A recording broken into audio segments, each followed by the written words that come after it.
So here is the brand new installation of the mirror with the dash cam and with the reverse camera. So the way it works when you turn on the car, and it's also recording if anything happened while you parked, it's recording the emergency file. So if someone bumped your car while you was parked, this thing will record it because it's connected to the battery and there is a protection for the battery. So for example, this is the front view, this is the back view, and it starts to record, but if you turn it off it still records, but you can use it as a normal mirror.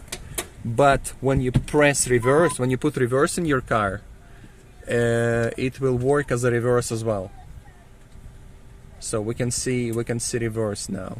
We remove it and we see the front, and we put reverse and we see it there, and then you just turn it off and that's it. It's work as a normal mirror. That's it.